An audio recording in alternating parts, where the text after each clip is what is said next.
तो जैसा कि हम जानते हैं कि मिरर किसी भी ऑब्जेक्ट का, चाहे ऑब्जेक्ट कितना भी बड़ा क्यों ना हो, उसका कंप्लीट इमेज बनाता है। लेकिन जो ऑब्जर्वर है वो उस कंप्लीट इमेज को या किसी पार्ट जो है इमेज के किसी पार्ट को देख पाएगा या नहीं देख पाएगा, ये डिपेंड करता है कि ऑब्जर्वर एक पर्टिकुलर रीजन में या पर्टिकुलर फील्ड में है या नहीं है। उस पर्टिकुलर फील्ड को फील्ड ऑफ व्यू कहा जाता है ना। मतलब अगर किसी ऑब्जेक्ट को देखना है तो ऑब्जर्वर को फील्ड ऑफ व्यू में प्रेजेंट होना जरूरी है। तो हम जानते हैं कि फील्ड ऑफ व्यू क्या होता है। Field of view, it is a region in which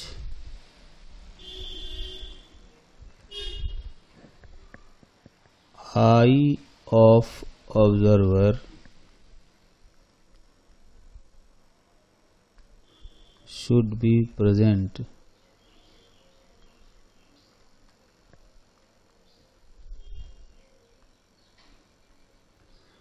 to see the image of an object। तो फील्ड ऑफ व्यू को पता करने का एक तरीका है, हम क्या करते हैं कि ऑब्जेक्ट से खूब सारी लाइट रे निकालते हैं जो मिरर पर इंसिडेंट होते हैं। तो जो दो एक्सट्रीम लाइट रेज होते हैं, जो रिफ्लेक्टेड लाइट रेज होते हैं एक्सट्रीम पॉइंट से, उनके जो बीच में जो रीजन होता है वो अपना फील्ड ऑफ व्यू होता है। तो ये कह सकते हैं कि it is region enclosed between two extreme reflected light rays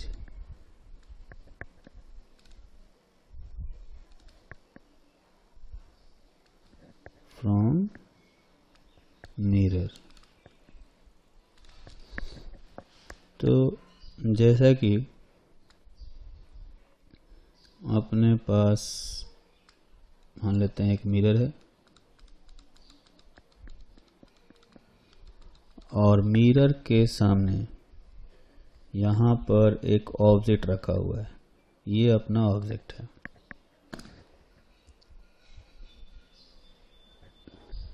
तो ऑब्जेक्ट से वैसे तो बहुत सारे लाइट रे इंसिडेंट होंगे मिरर पर, लेकिन हम क्या करेंगे, मिरर के दोनों एंड पर लाइट रे रिफ्लेक्ट कराएंगे। तो ये लाइट रे यहाँ पर जो है ये कुछ इस तरह से रिफ्लेक्ट होगा, है ना। अच्छा, एक और लाइट रे जो इस एंड पर आएगा,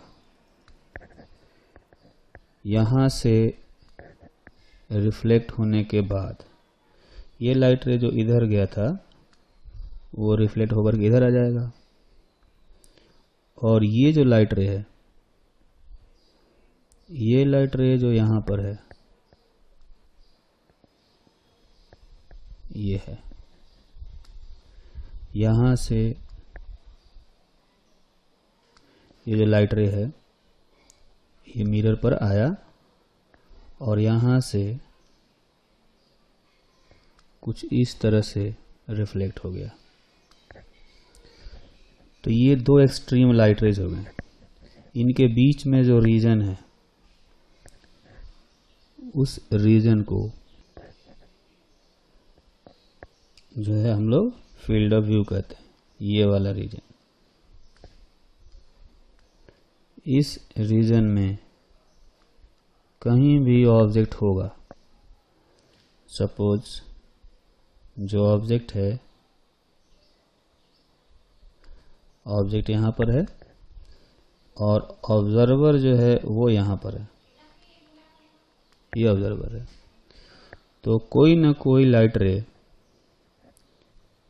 जो ऑब्जेक्ट से आएंगी वो रिफ्लेक्ट होने के बाद ऑब्जर्वर के आई में इंटर करेगा, है ना। तो इस ऑब्जर्वर को लगेगा कि ये लाइट रे जो है वो यहाँ से आ रहा है, तो उसको ये इमेज दिखेगा।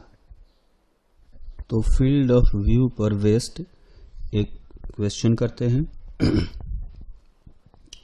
क्वेश्चन ये है कि अपने पास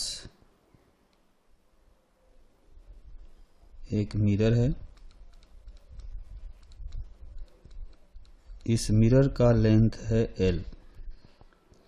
यहाँ से मिरर से L/2 डिस्टेंस पर,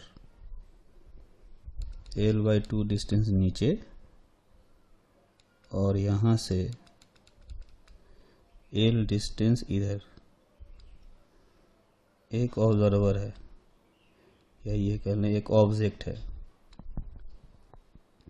यहाँ पर एक ऑब्जेक्ट है, ये डिस्टेंस हमें दिया हुआ है L, ये वाला डिस्टेंस है L/2, ठीक। और यहाँ से 12 डिस्टेंस इधर एक लाइन है, जिस लाइन के अलोंग एक ऑब्जर्वर ट्रेवल कर रहा है ना। तो हमें पता करना है कि ये जो ऑब्जर्वर है जो इस लाइन के अलोंग u वेलोसिटी से ट्रेवल कर रहा है, कितने देर तक इस ऑब्जेक्ट को देख पाएगा, है ना। We have to find the time till the man will see the image of object O। ये वो अपना ऑब्जेक्ट है।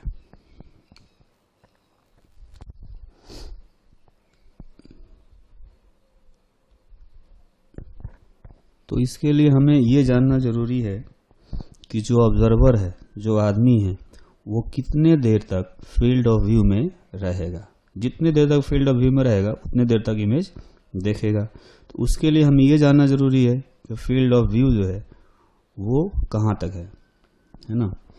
तो इसलिए हम लोग क्या करेंगे कि ऑब्जेक्ट से एक लाइट रे मिरर के इस एंड पर गिराते हैं।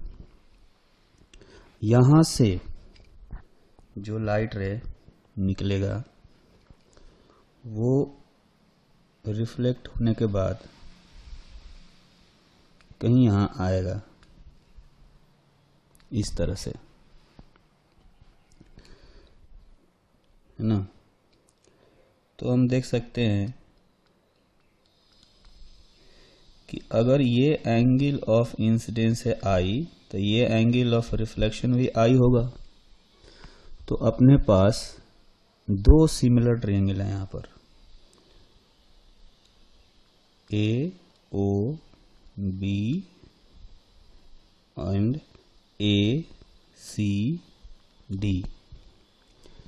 तो हम कह सकते हैं इन सिमिलर triangles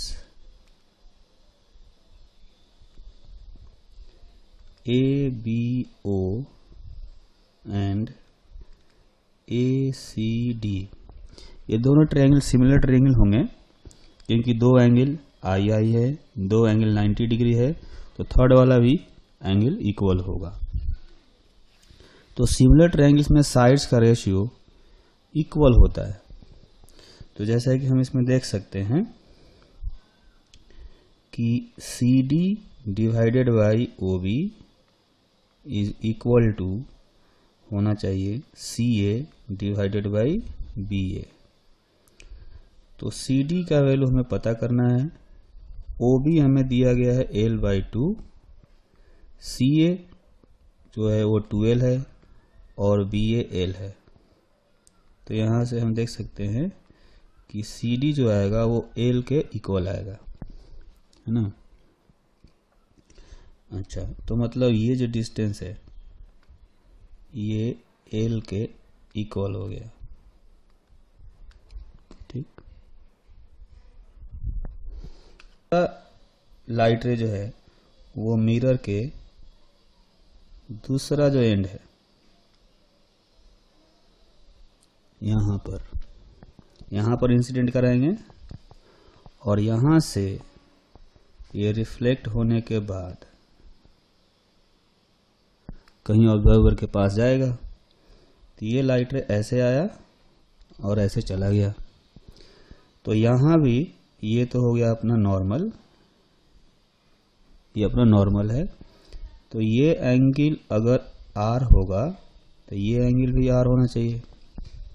फिर से यहाँ पर अपने पास दो सिमिलर ट्रायंगल बनेंगे। सपोज ये जो पॉइंट है E और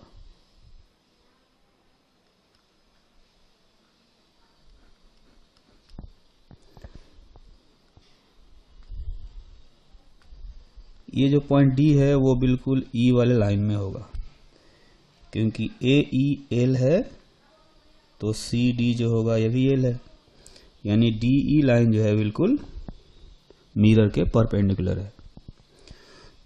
तो अपने पास फिर से दो सिमिलर ट्रायंगल हैं। इन सिमिलर ट्रायंगल्स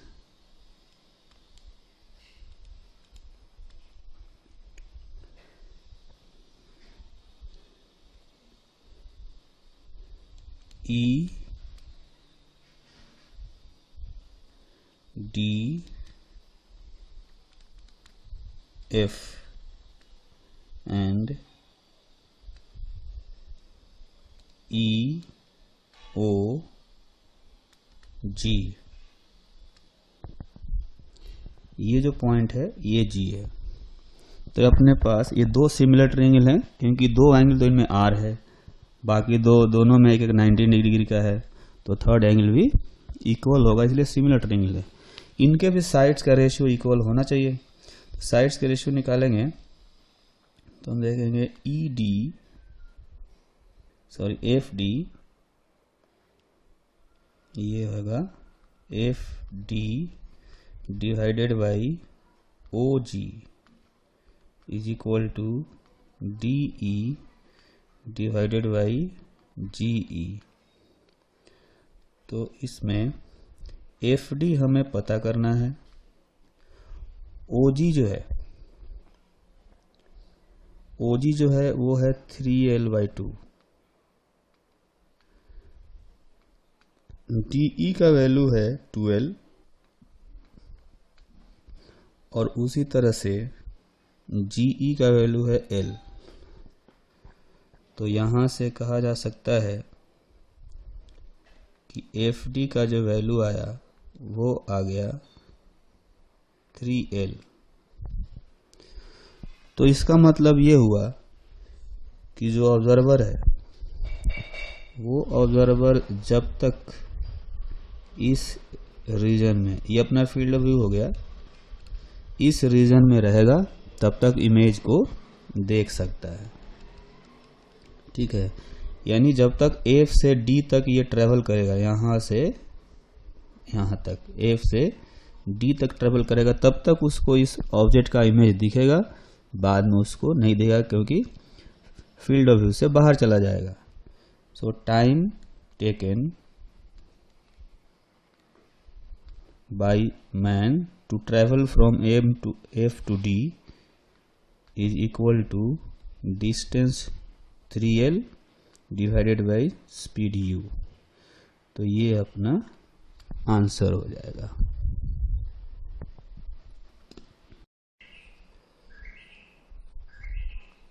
सपोज अपने पास एक मिरर ये है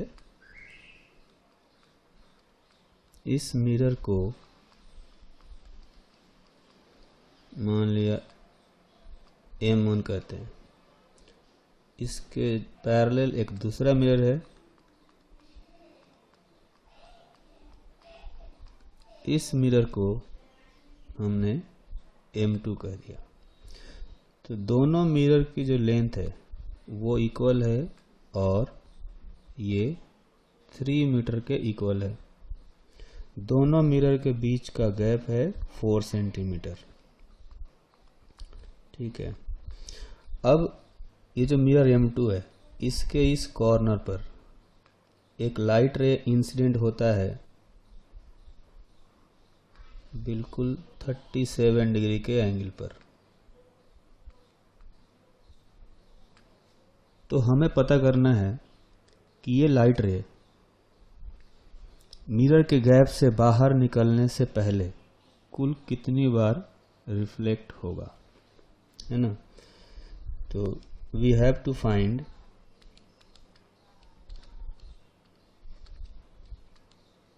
the total number of reflections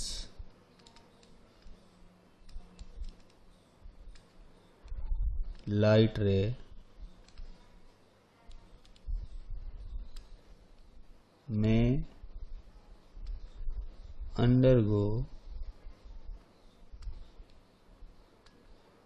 before it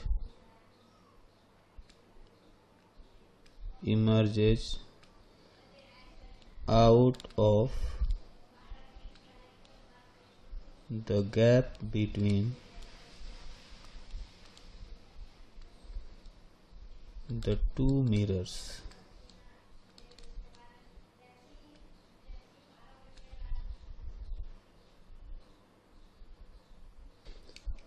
तो ये जो लाइट रे इंसिडेंट हुआ है, ये पहली बार जब रिफ्लेक्ट होगा तो ये भी 37 डिग्री के एंगल पर रिफ्लेक्ट होगा। मिरर के बीच का जो गैप है ये 4 सेंटीमीटर दिया हुआ है।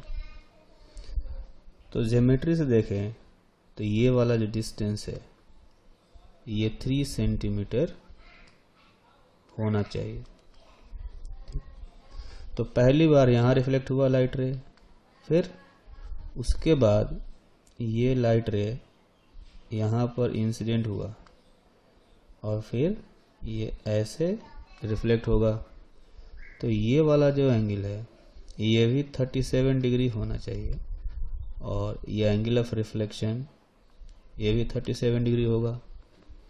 तो इस तरह से कह सकते हैं कि ये फिर से 4 सेंटीमीटर होगा और ये वाला गैप फिर से 3 सेंटीमीटर आना चाहिए।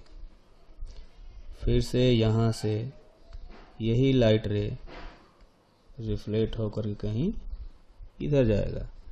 तो ऐसा कह सकते हैं कि हर 3 सेंटीमीटर आगे बढ़ने पर ये लाइट रे एक बार रिफ्लेक्ट हो रहा है। तो अगर हमें टोटल नंबर ऑफ रिफ्लेक्शंस पता करने हो तो हमें ये पता करना पड़ेगा कि इस 3 मीटर लेंथ में टोटल कितने 3 सेंटीमीटर होंगे, है ना। तो total number of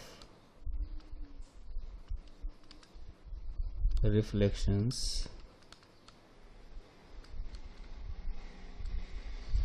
is equal to 3 metre divided by 3 centimetre plus 1 होना चाहिए। 1 इसलिए क्योंकि लाइट रे जो इंसिडेंट हुआ है यहाँ पर पहले वाले कॉर्नर पर, उसको भी हमें काउंट करना पड़ेगा। आगे जाने पर टोटल 3 मीटर बाई 3 सेंटीमीटर होंगे और एक जहाँ पर इंसिडेंट हुआ वहाँ पर पहली बार रिफ्लेक्शन हुआ है, उसको भी हमें ऐड करना पड़ेगा। तो ये जो 3 मीटर है उसको हम लोग लिख सकते हैं 300 centimetre divided by 3 centimetre plus 1। तो इस तरह से ये हो गया 100 प्लस 1, दैट इज 101। तो टोटल रिफ्लेक्शन जो है वो 101 हो गए। 100 रिफ्लेक्शन होंगे आगे जाने पर, और एक पहला जो रिफ्लेक्शन हुआ था उसको हम लोग ऐड करेंगे, तो टोटल हो गए 101 रिफ्लेक्शंस। तो एंगल ऑफ डेविएशन,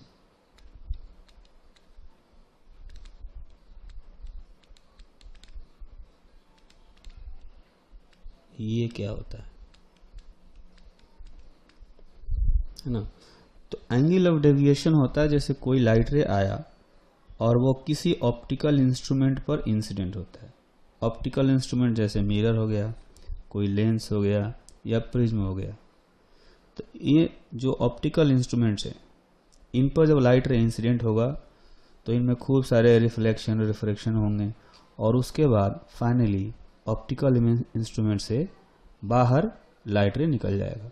तो जो लाइट रे फाइनली बाहर निकलता है उसे हम कहते हैं इमर्जेंट रे। तो एंगल ऑफ डेविएशन होता है कि एंगल ऑफ इंसिडेंस, जो इंसिडेंट रे होता है और जो फाइनली इमर्जेंट रे है, उनके बीच के एंगल को एंगल ऑफ डेविएशन कहा जाता है। तो it is defined as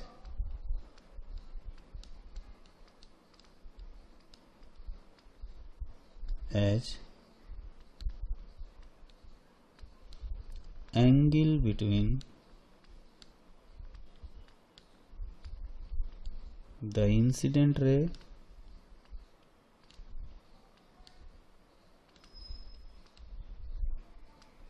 and emergent ray।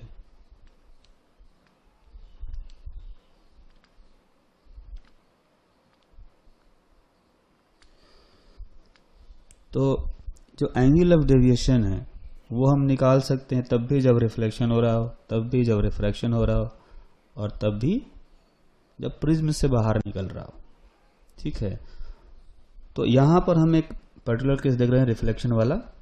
तो रिफ्लेक्शन में मान लेते हैं कि ये एक मिरर है, ये एक मिरर है, और इस पर ये एक नॉर्मल हो गया। ठीक। तो इस मिरर पर ये आया इंसिडेंट रे, है ना, ये इंसिडेंट रे आया।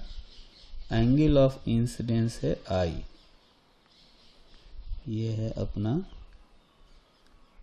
Incident ray.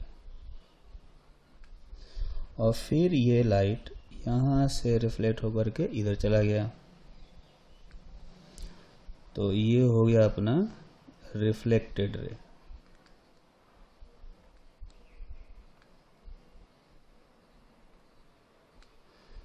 और इसी रिफ्लेक्टेड रे को यहाँ पर हम लोग कहेंगे इमर्जेंट रे। ठीक है। तो एंगल ऑफ इंसिडेंस आई है, तो एंगल ऑफ रिफ्लेक्शन भी आई ही होगा। अब इंसिडेंट रे को हम लोग आगे की तरफ एक्सटेंड करते हैं। तो ये है अपना इंसिडेंट रे, है ना। तो इंसिडेंट रे और रिफ्लेक्टेड रे के बीच का जो एंगल है ये, इसको हम कहेंगे एंगल ऑफ डेविएशन। ठीक है। तो यहां देख सकते हैं कि incident ray anti clockwise direction में डेल्टा से रोटेट हो गया है। तो यहां पर जो डेविएशन होगा, डेविएशन डेल्टा को हम लिख सकते हैं पाई माइनस 2i इन एंटी क्लॉकवाइज डायरेक्शन। ठीक। अच्छा, एक और तरीका से कह सकते हैं कि यही इंसिडेंट रे क्लॉकवाइज डायरेक्शन में इस तरह से रोटेट करके गया है। ठीक है। ये क्लॉकवाइज डायरेक्शन में इस तरह से रोटेट किया, तो ये वाला एंगल भी लिख सकते हैं, ये आएगा पाई प्लस 2i। तो ये जो डेविएशन हुआ ये क्लॉकवाइज डायरेक्शन में हुआ है, इन क्लॉकवाइज डायरेक्शन। तो जिस तरह से हमने ये मिरर के रिफ्लेक्शन के केस में एंगल ऑफ डेविएशन निकाला, वैसे ही एंगल ऑफ डेविएशन हम लोग पता कर सकते हैं जब किसी लेंस से रिफ्रैक्शन होगा, किसी प्लेन सरफेस से रिफ्रैक्शन होगा या प्रिज्म से रिफ्रैक्शन होगा। तो ये हो गया अपना एंगल ऑफ डेविएशन।